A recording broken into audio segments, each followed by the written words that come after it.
Today we're doing something a little different and taking a break from the usual format to present a project I had the pleasure of putting together. I partnered with Seraphim Theater in Rapid City, South Dakota to put on a night of entertainment that was a send-up to Golden Age radio. In front of a live audience, we showcased 3 stories from yesteryear, with a full cast and an original score performed in real time.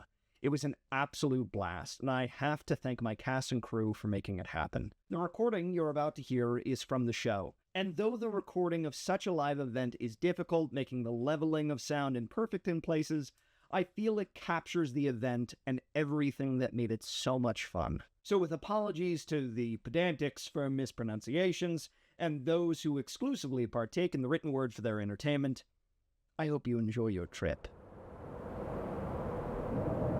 With the turn of a dial, you drop back through time. From the golden age of streaming to the golden age of radio, live from Rapid City, South Dakota, Seraphim Theatrical Entertainment presents the Seraphim Radio Hour.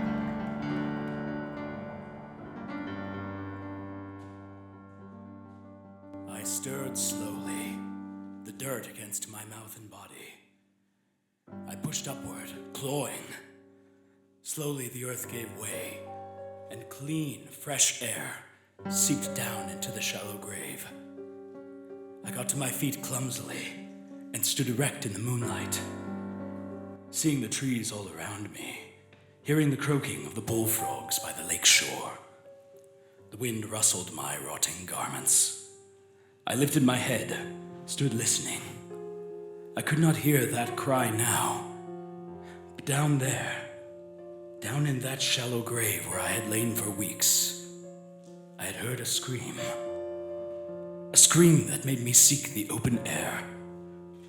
I was dead. I knew that. But inside me there was a power that let me move, that stirred my rotting legs and arms, that let my sightless eyes see and my shredded ears hear. Who was I? I did not remember my name or anything about myself. The fact that I could see and walk, that something had summoned me, was all I could know. I moved forward at a stumbling walk.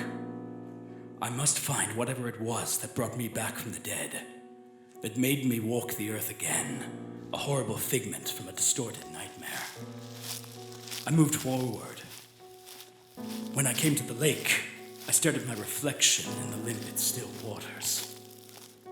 I had no nose, and bits of flesh clung here and there to whitened skull that was beginning to show through. Where my eyes would have been, there were only twin black hollows, and my teeth gleamed white and hungry because I had no lips. I lifted my head. This time I heard it. A scream! I started straight toward it, walking into the cold water, not feeling it. I stumbled over submerged logs and rocks, but I kept walking at a slow, steady pace, stumbling forward, always moving. Thomas tied a gag around my lips so I couldn't scream again. It's all over, Marie. Why, there's no sense in yelling. No one can hear you in these woods. Why, that's why my little cabin here comes so in handy. I write finish to a few of my better jobs. Jim will save me. You can't kill me. Jim will save me. Jim is dead, Marie. I killed him. If I hadn't finished him, maybe I could have gotten rid of you. But he would have come after me, tried to get revenge. This way, it's safe. Jim said he would protect me. That wherever he was, he would know when I was in danger and come to save me. Well, let's get that gag a little tighter now. With you out of the way, Marie, your inheritance will revert to me, your cousin. It will be very legal. I'll even wait the 8 years to have you declared legally dead. In the meantime, I will enjoy the estate as its trustee. I will not hurry. I'm not too greedy. No one will ever know that I killed you. Thomas went to a coal stove and lifted out a flaming branch. red tongues of fire casting a scarlet glow around the room. He went and touched it to the tiny bed, to the rug on the floor, to the curtains in the window. The room caught fire. It swirled out hot and eager. Even the logs and the furniture, everything was drenched in kerosene.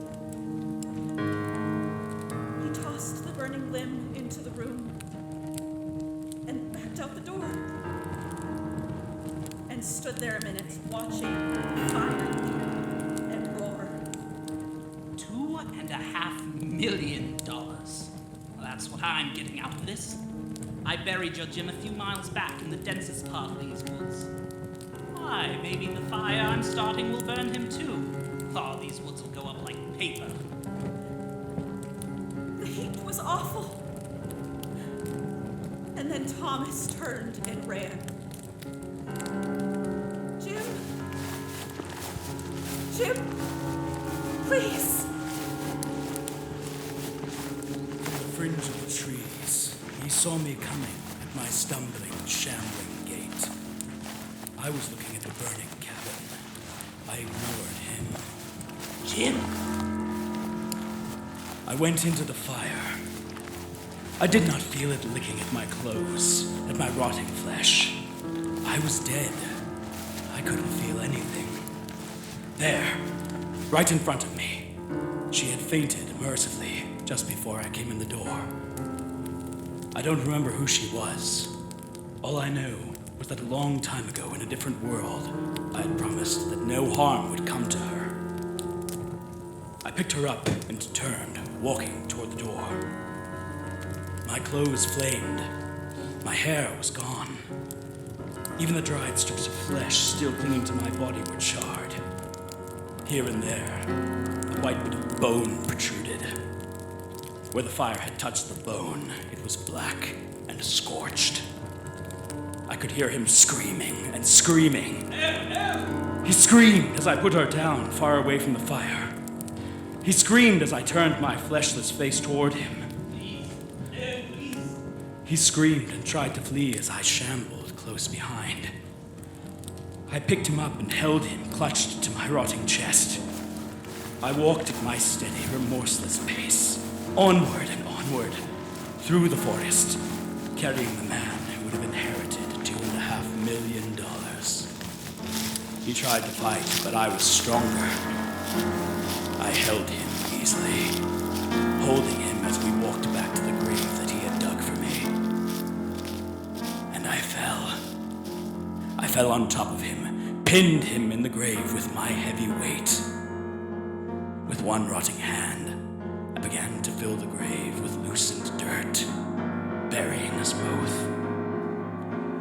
Before long, there would be 2 dead men here.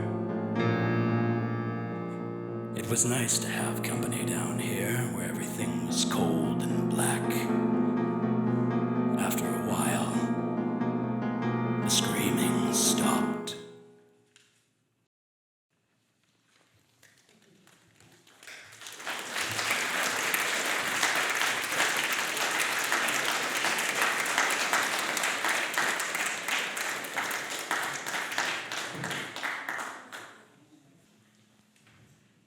Our second tale finds us in the interrogation room as 2 officers hear the statement of Randolph Carter.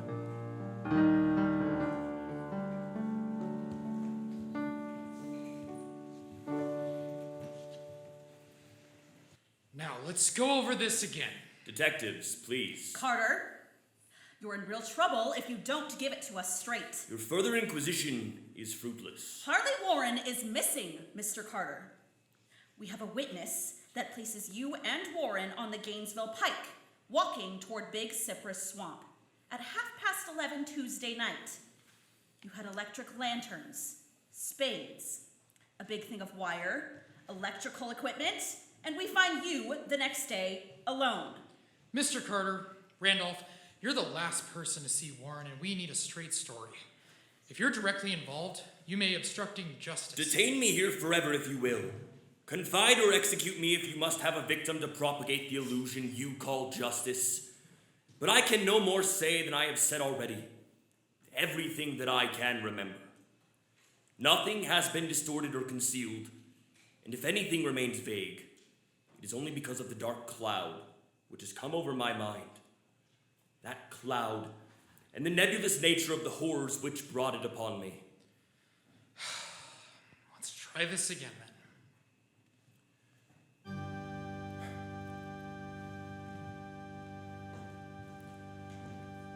I do not know what has become of Harley Warren, though I think, almost hope, that he is in peaceful oblivion, if there be anywhere so blessed a thing.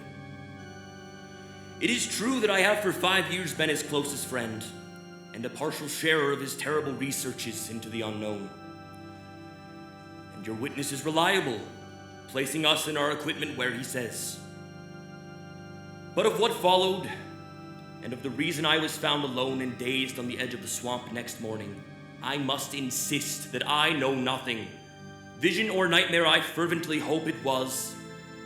Yet it is all that my mind retains of what took place in those shocking hours after we left the sight of men.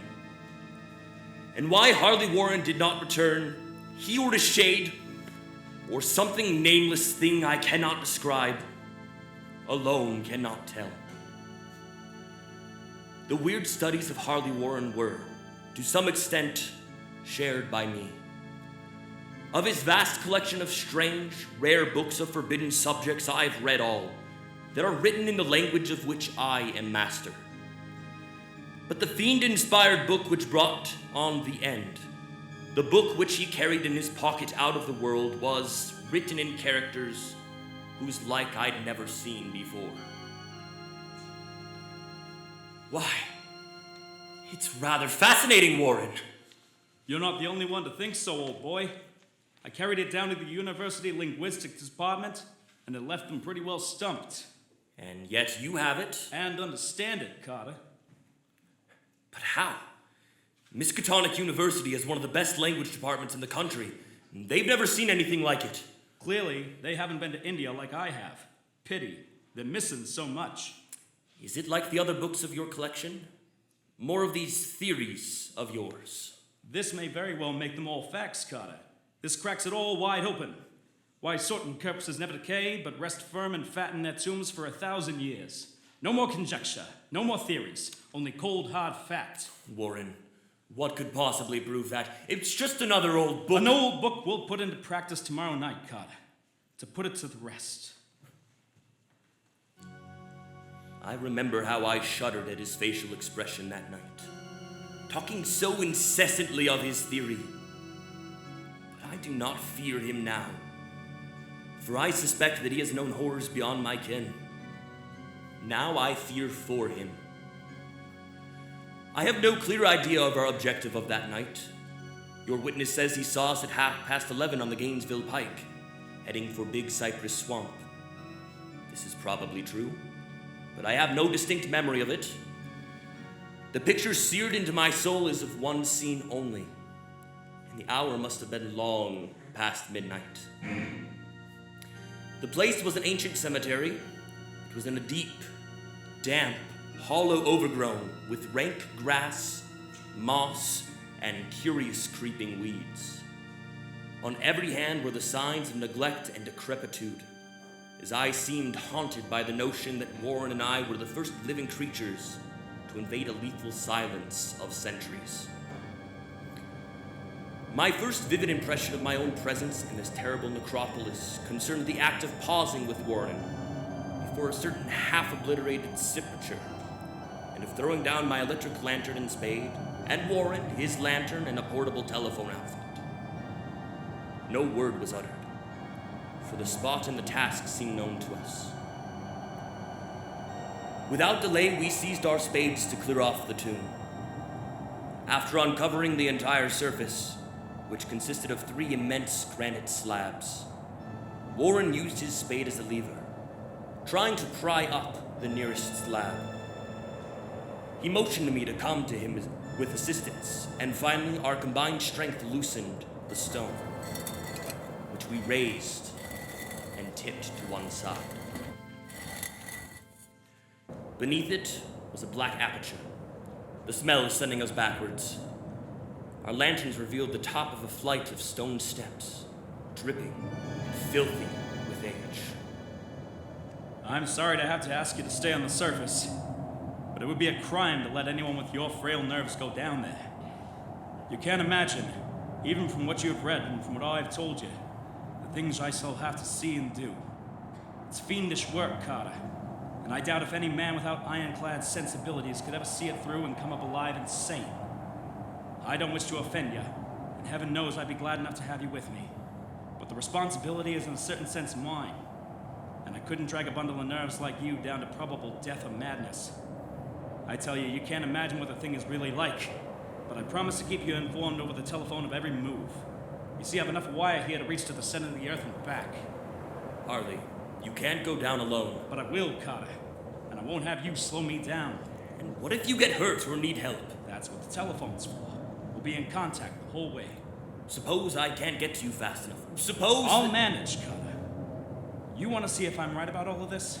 Of course, but... Well, I have the only key to it. And I go down alone or not at all. Your choice. Fine.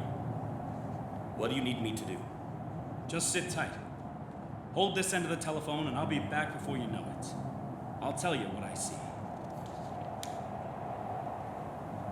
I took the handset and seated myself upon an aged, discolored gravestone close by. Then he shook my hand, shouldered the coil of wire, and disappeared into the darkness. For a moment I kept sight of the glow of his lantern and heard the rustle of the wire as he laid it down after him. But the glow soon disappeared abruptly, as if a turn in the stone staircase had been encountered. The sound died away almost as quickly. I was alone. I constantly consulted my watch by the light of my electric lantern and listened with feverish anxiety at the receiver of the telephone as anamorphous shadows seemed to lurk in the dark recesses of the weed-choked hollow and to flit as if some blasphemous ceremonial procession passed the portals of the moldering tomb in the hillside. Shadows which could not have been cast by that pallid, peering crescent moon. But for more than a quarter of an hour, I heard nothing. Then, a faint clicking came from the instrument. Harley? Harley, are you there? God, if you could only see what I'm seeing. I could not answer. Speechless. I could only wait. Carter, it's terrible, monstrous, unbelievable. Warren, what is it? What is it? What are you seeing? I can't tell you, Carter. It's too utterly beyond thought. I dare not tell you. No man could know of it and live. Great God! I never dreamed of this! For God's sake, Warren, what are you seeing? Carter, for the love of God, put the slab back and get out of this if you can. Quick! Leave everything else and make for the outside. It's your only chance. Do as I say and don't ask me to explain. I heard, yet was able only to repeat my frantic questions. Around me were the tombs and the darkness of the shadows. Below me, some peril beyond the radius of human imagination.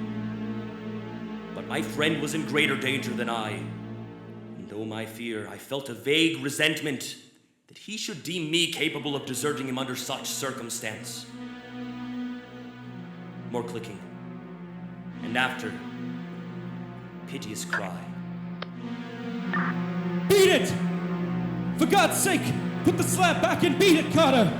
Warren, brace up, I'm coming down. Don't! You can't understand. It's too late. And my own fault. Put the slab back and run. There's nothing else you or anyone else can do now. Quick, before it's too late. I tried not to heed him, tried to break through the paralysis which held me, and to fulfill my vow to rush down to his aid. But his next whisper found me still held, inert in the chains of stark horror. Gotta hurry. It's no use. You must go. Better one than two. The slab. Nearly over now. Don't make it harder. Cover up those damn steps and run for your life. You're losing time. So long, Carter. Won't see you again.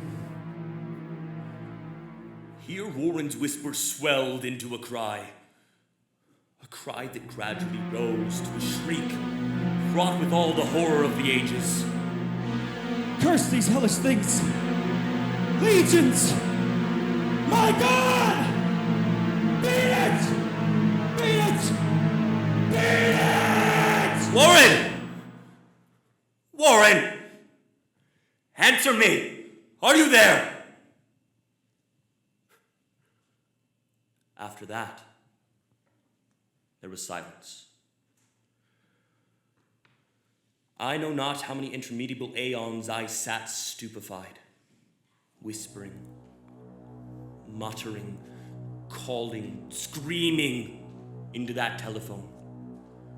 Over and over again through those aeons I whispered, and I muttered, called, shouted, and screamed. And then there came to me the crowning horror of all. The unbelievable, unthinkable, almost unmentionable thing. I've said that eons seemed to elapse after Warren shrieked forth his last despairing warning, and only my own cries now broke the hideous silence. But after a while there was a further clicking in the receiver. I strained my ears to listen. Warren? Warren, is that you? Are you there?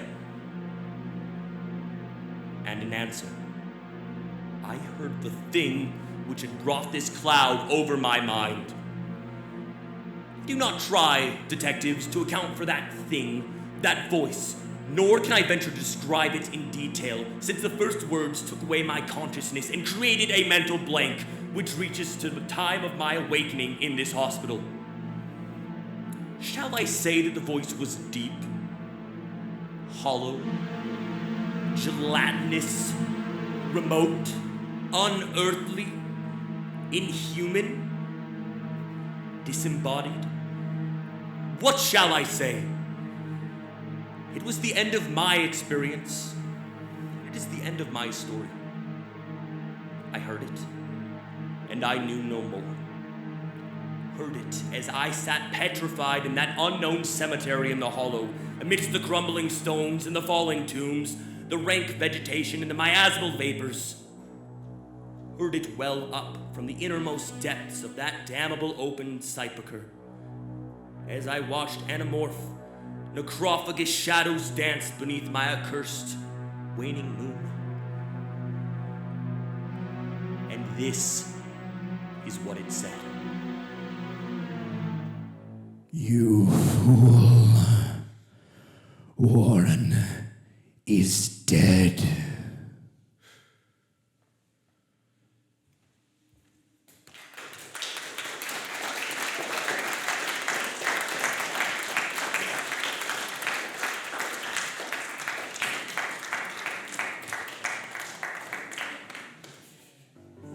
The light returns for but a moment.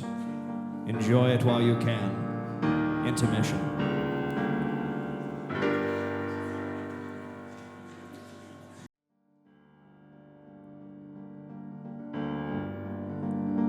Our final tale of the evening comes from the medical journals of one Patrick Corey.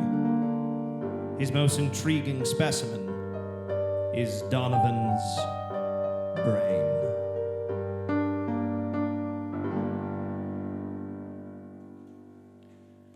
As I sit now outside my laboratory door, writing under the heading, Experiment 87. This final entry in my casebook, I know that these are my last words that I shall ever write on this earth.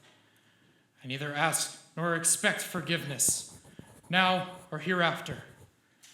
But for those who seek some explanation, I refer to them to this casebook.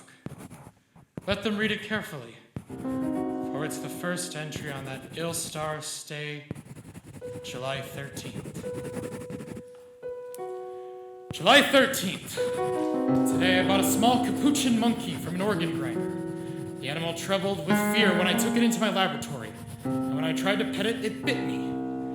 I had to make it trust me completely. Fear causes an excess secretion of adrenaline, resulting in an abnormal condition of the bloodstream, which would throw off my observations. So I fed it, and finally the creature voluntarily crept up into my arms, uttering little whimpers of content. When it laid its head against my shoulders, I stabbed it with a surgical lancet. It died instantly.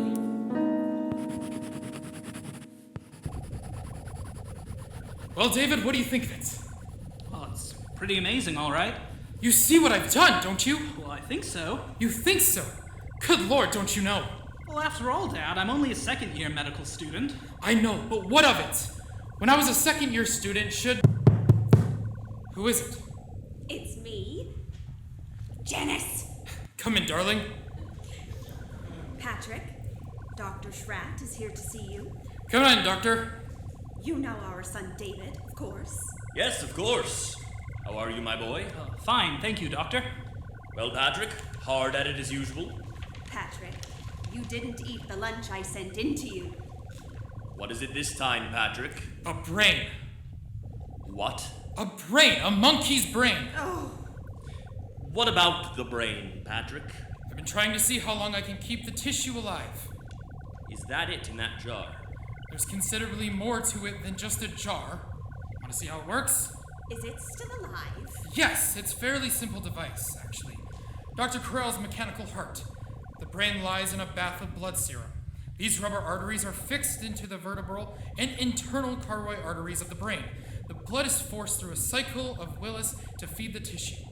Over here, I've installed a small rotary pump that forces the blood circulation, you see. But how do you know that it's alive? It's very easy to determine.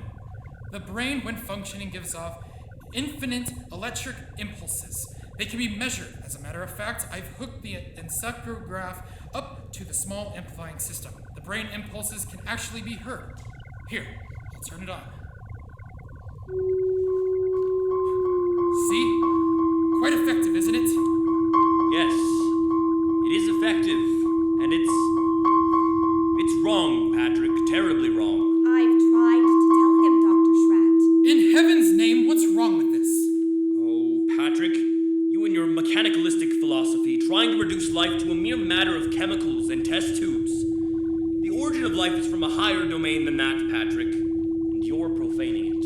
Nonsense. You can't stop the progress of science. Every discovery of whatever kind is a step forward. If I can prove that the brain can perform certain functions outside the body, who knows where we may be able to go from there? Patrick, how do you know that that thing in there doesn't feel pain? How do you know it isn't writhing in agony? Brain tissue itself is insensitive, you know that. It's just a feeling. Look, I'll switch on the encyclograph. There. Notice the faintness of the amplified alpha waves. Notice the comparatively slow rate of pulsation. Now notice what happens when I tap on the glass jar. See? It feels.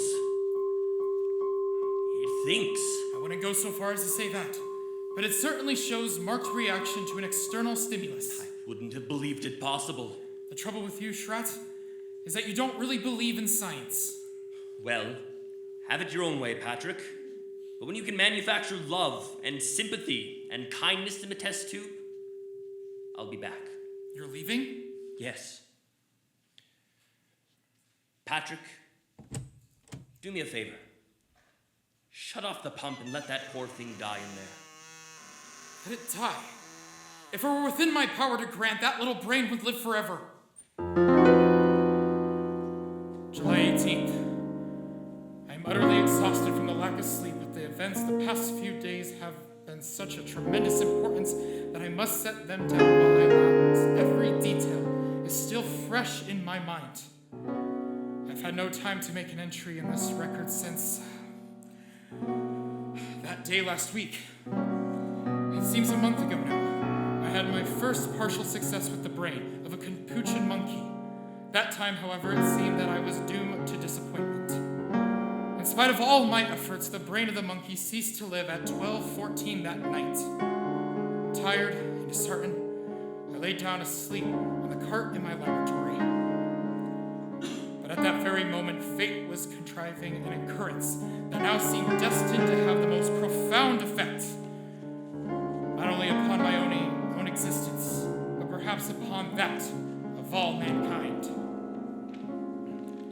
Hello? Hello? What is it, Dad? Oh, David, come in. What's the matter? Oh, well, it's Dr. Schratt. There's been an accident or something. He's pretty upset. All right, I'll come. Oh, Patrick, thank heavens, my boy. What's the matter? There's been a plane crash on the mountain. One of them was left alive, and I brought him this far, but he needs an immediate operation.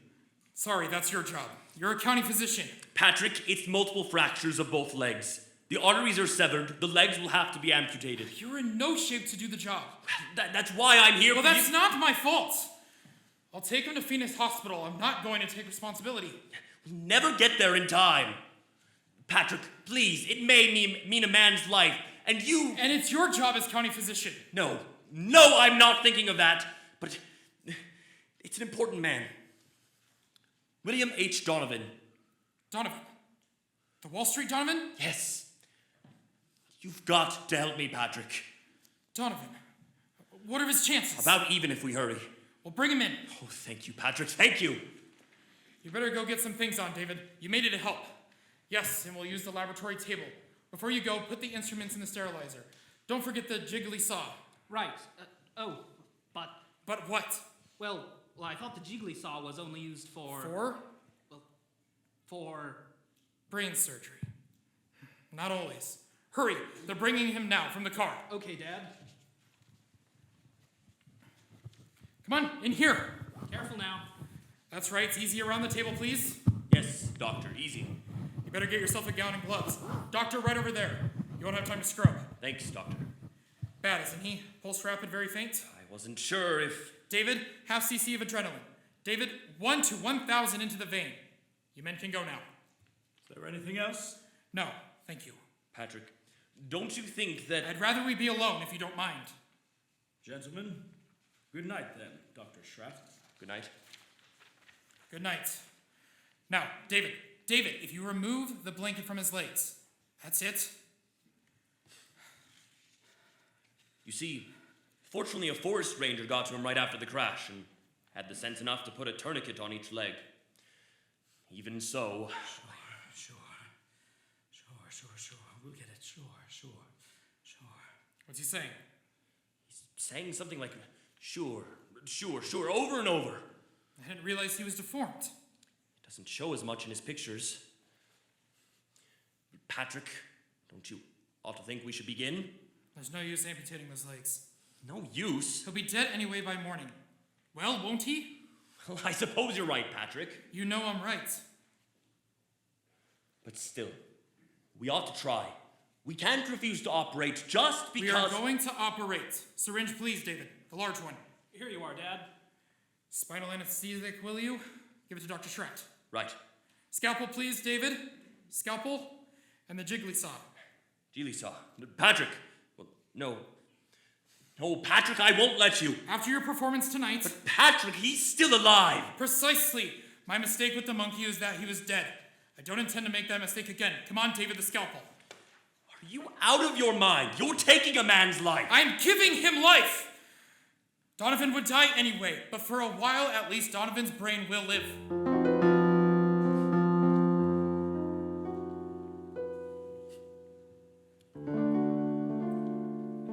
We better hurry. They'll be coming for the body pretty soon. You can go now, David. I think I will. Then you understand, of course. Yes, I understand. Not a word. Not a word to your mother or to anyone else. I understand. Did you put something in the skull cavity so the eyes won't fall out? I filled it with cotton and bandaged the whole cranium. It looks like any head injury. I hope nobody gets an idea about an autopsy. You're the coroner, you can stop there. Look, this has a chance that comes once in a lifetime. William Donovan has one of the greatest brains in the world today. Now you have it. It's turning on.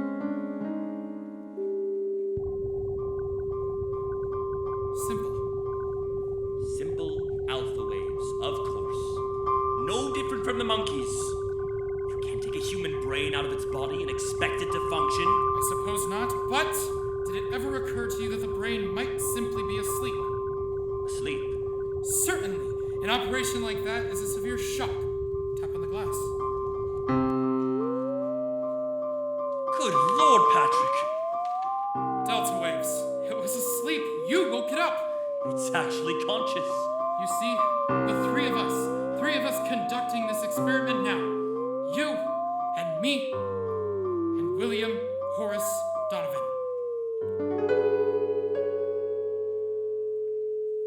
July 25th. I moved my bed into the laboratory, but I've scarcely slept in 6 days. There's no longer any doubt that the brain responds like a sensitive seismograph to vibrations near it, including the sound of my voice, and I found no method of communication with it. I devised a simplified Morse code consisting of taps on the glass container together with voice vibrations. Perhaps I can teach the brain. July 30th. Shred has come to stay with me, half out of a feeling that he shares with me a common guilt, half out of scientific curiosity. I've scarcely seen him. Both David and Janice have been avoiding me, not that I really care. I've been tapping out my code on the side of the brain's container endlessly, day and night, over and over 1,000 times, so that a baby could learn if it had the brain to do it.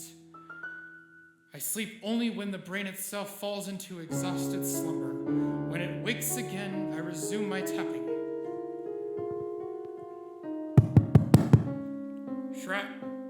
Shrat, wake up!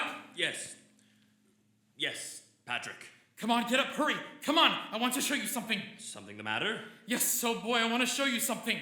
Patrick, you look like you've seen a ghost.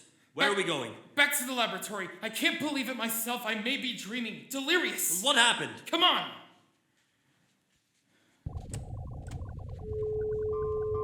You hear that?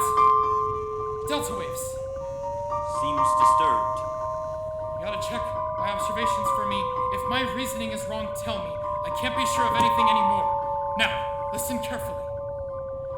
You know that I've been trying to communicate with the brain in code. Now, if I were able to cause a distinctive pattern of the brain's delta waves by a specific command in code, if the brain responded with the same pattern of sound each time I issued the command, it would prove that I have succeeded in communicating with the brain, wouldn't it? Yes, Patrick, I think that it would prove... Now listen.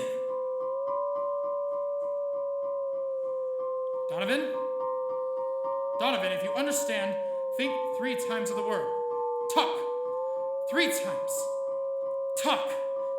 Talk. Talk.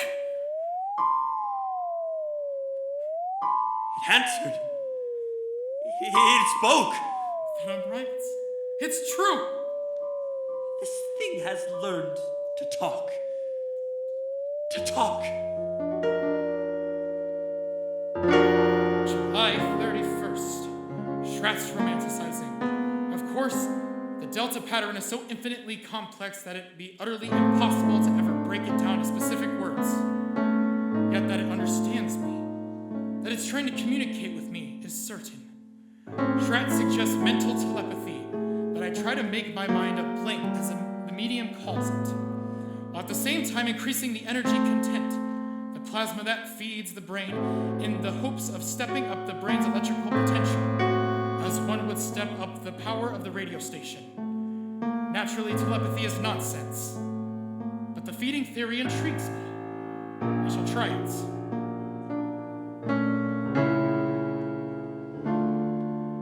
August 12th. Notice today for the first time 2 distinct nodules of the brain cells on the frontal lobe. It's electrical potential has increased 510 microvolts. I've been smoking cigars, although I've always hated cigars. Nerves, I suspect.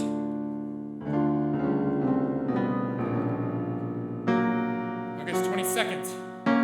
Nodule still growing. Electrical potential, 1,450, but no observable results.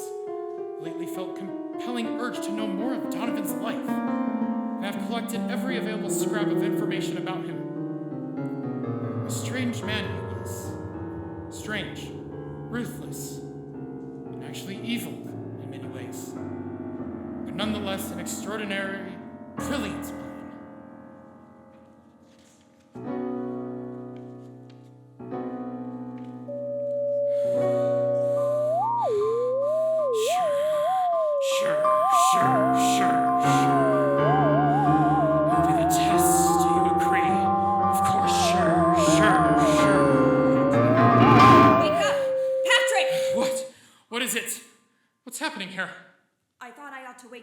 Patrick. You were moaning in your sleep, talking. Talking? What did I say? I'm not sure, but your voice was so strange that... Janice? Janice, what's the matter? Nothing. I was dreaming. That's all. Janice woke me up. Patrick, let me see your hand. Hand? What about it? You're not left-handed, are you? No. Then why have you got ink on that finger on your left hand? What? I don't know. Were you writing anything tonight? No. You must have been, Patrick. Here it is, right here on your desk. Nonsense. Wait, let me see it. You've been writing his name. William H. Donovan. William H. Donovan. Shret! That's not my handwriting. It's... What? Don't you see what it means? The brain has communicated with me. Patrick, you don't know what you're talking about. Look here. Look at this magazine article. Here's a reproduction of his signature. And he was left-handed. It says so here. Well, it is. It's exactly the same. What a fool I've been. Look at this picture, smoking a cigar with his left hand. I wonder why it suddenly started smoking cigars. The same brand, too. Janice, try to remember what you heard me saying just before you woke me up. Come on, Janice, think! Patrick, I can't believe that this is happening. Think, Janice! All I heard was something like, sure, of course! Don't you remember, Shret? He said it that night. It was the only thing we ever heard him say. It was an expression of his. He tells about that in one of his articles, too. Yes, there it is! It wasn't your voice, Patrick. My voice? You see, the brain has grown and is strong enough to influence not only the higher functions of the frontal lobe, but the speech centers, the motor centers of the another brain. Patrick, if this is true, then your experiment has been successful. It's ended. Ended? No, it's only just begun. Patrick. Don't you see what this means? Patrick, listen to me. Oh, what, Janice, what? You've got to stop. Stop? I can't stand it any longer. Can't you see where it's led you? When you cut yourself off from your family, when you neglected your health, began having fits of temper, and were like someone I hardly recognize as the man I married. All that I tried to understand. But don't you see what you've done? You are a murderer, Patrick! A murderer! Oh, Janice, darling. Patrick told me the whole thing. That poor boy is half insane himself from worry. Insane? What do you mean by that? What I say. You killed Donovan. Maybe he wouldn't have lived anyway, but you killed him.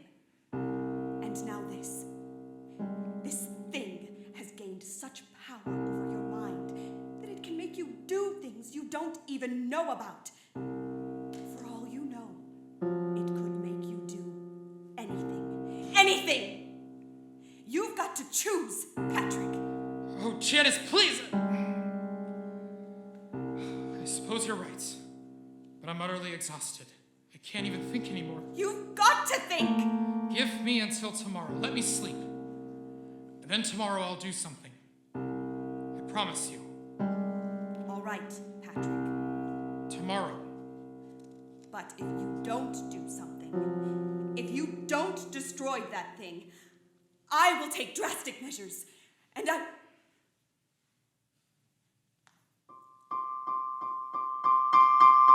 The brain. It's almost like it heard you. And it's raging. Raging at you.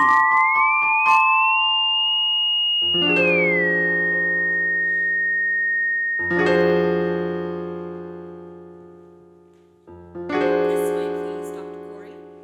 Come on, darling. But, Patrick, why are we going in here, a psychiatric clinic? I told you I'd do something, Janice, and I've got an idea. You mean you're having yourself psychoanalyzed, something like that? Well, something like that.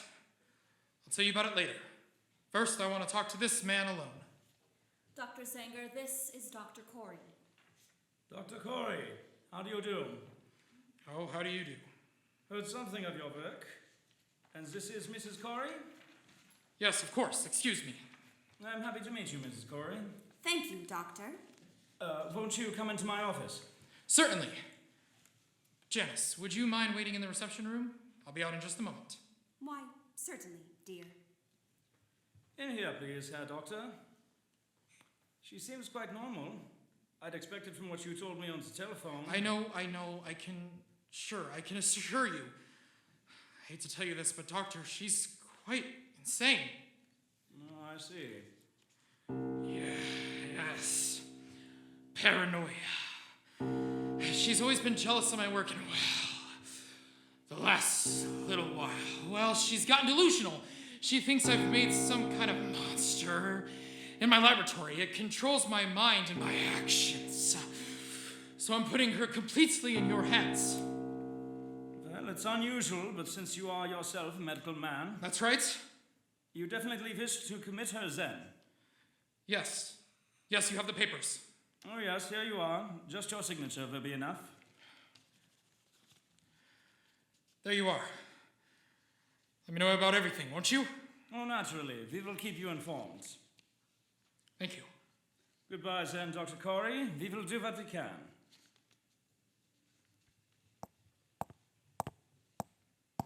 Patrick? Mrs. Corey is staying with us, Wilcox. Yes, Dr. Zanger. Patrick?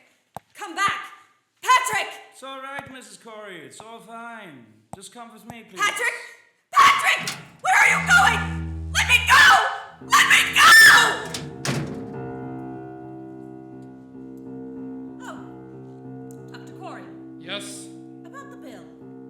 How do you wish it to be handled? The bill. Bill. Sure, I'll take care of it by the week. The checks will be signed. William H. Donovan. Sure.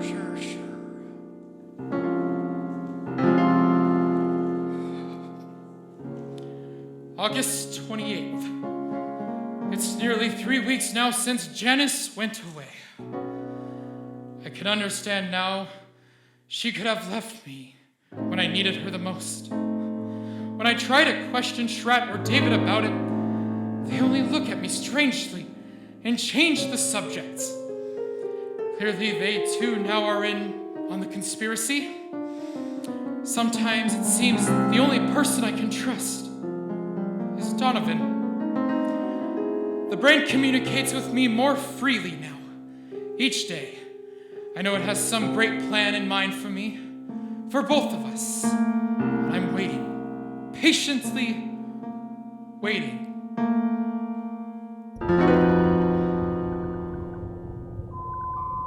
Donovan? Donovan, I'm listening.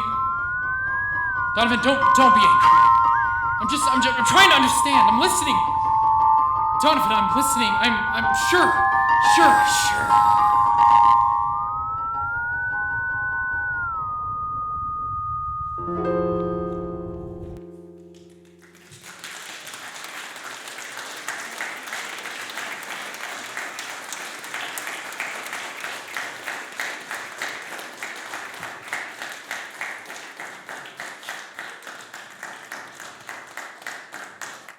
story of Donovan's brain is not quite over, but you will hear its thrilling conclusion next time.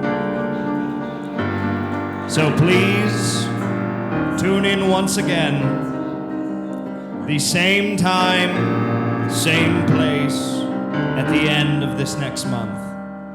This has been your Seraphim Radio Hour. Stay safe